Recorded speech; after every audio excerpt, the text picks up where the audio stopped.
कुछ दिन से कांग्रेस पार्टी ने हमारे 400 पार के लक्ष्य को ट्विस्ट करना शुरू किया है। उन्होंने एक प्रकार से 400 पार के लक्ष्य को संविधान बदलने के लिए ये लक्ष्य है, और दूसरा एक अपप्रचार कर रहे हैं कि भारतीय जनता पार्टी 400 पार करने के बाद आरक्षण को समाप्त कर देगी। ये दोनों चीजें निराधार और तथ्यहीन है।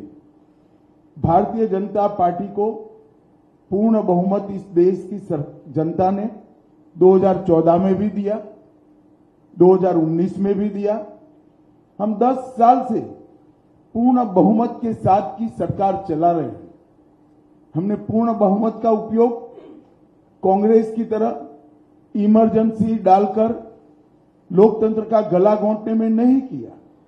इमरजेंसी डालने के लिए, लोकसभा का टर्म एक्सटेंड करने के लिए, संविधान बदल करने में नहीं किया।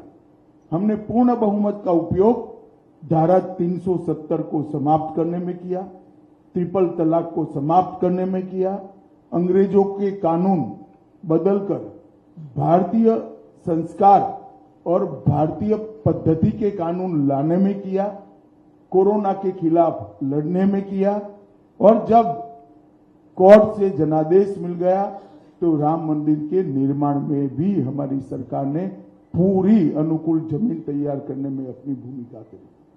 कांग्रेस पार्टी एक झूठ फैलाकर जनता के बीच में भ्रांति पैदा करना चाहती है।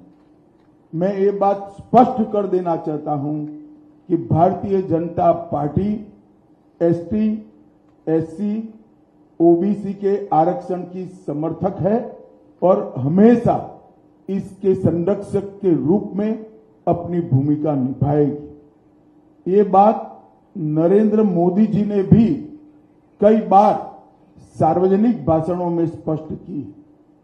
एसटी, एससी, ओबीसी के आरक्षण में किसी एक राजनीतिक दल ने अगर डाका डाला है तो वो कांग्रेस पार्टी ने डाला है।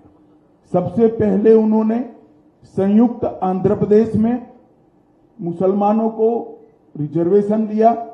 वो रिजर्वेशन के कारण ओबीसी का रिजर्वेशन कटा।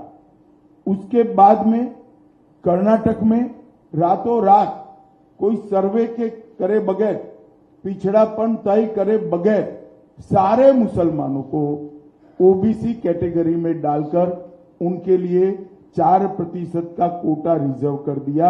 इससे भी पिछड़ा वर्ग का रिजर्वेशन कटा है।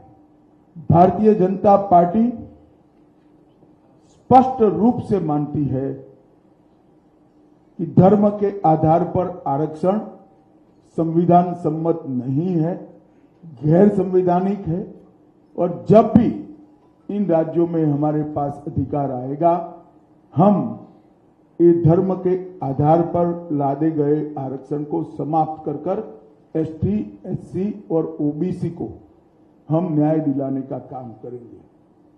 मित्रों, उनकी हताशा, निराशा इस स्तर पर पहुंच गई है कि उन्होंने मेरा और कुछ भाजपा नेताओं का फेक वीडियो बनाकर सबके बीच में सार्वजनिक किया।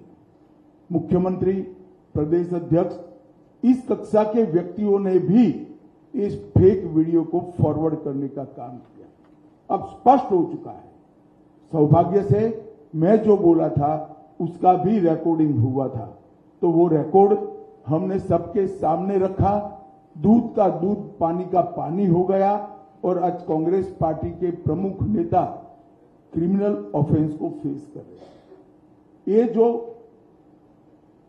कृत्य है वो उनकी हताशा और निराशा का द्योतक है। जब से राहुल गांधी कांग्रेस की कमान संभाले हैं, राजनीति का स्तर नीचे नीचे नीचे ले जाने का काम कर रहे हैं, और ये इसका चरम लोकसभा में चर्चा न हो देना, राज्यसभा में बहिष्कार करा देना, शोर शराबे करना और निराधार झूठ बोलकर प्रजा में भ्रांति फैलाने का काम लगातार उनके नेतृत्व में कांग्रेस पार्टी कर रही है।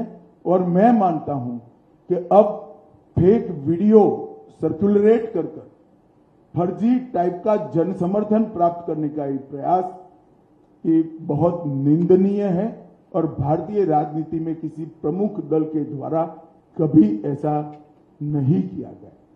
भाई और बहनों, मेरी आप सबसे करबद्ध निवेदन है, सत्य को जनता तक पहुंचाइए।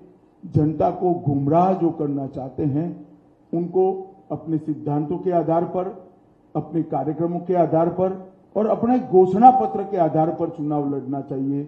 फेक वीडियो सर्कुलेट कर नहीं, भारतीय जनता पार्टी के घोषणा पत्र को तोड़ मरोड़ कर जनता के बीच में झूठे तरीके से रखकर चुनाव नहीं लड़ना चाहिए। 1 मिनट के लिए ये वीडियो, दोनों ओरिजिनल वीडियो और फेक वीडियो मैं आप सबके सामने रखना चाहूंगा।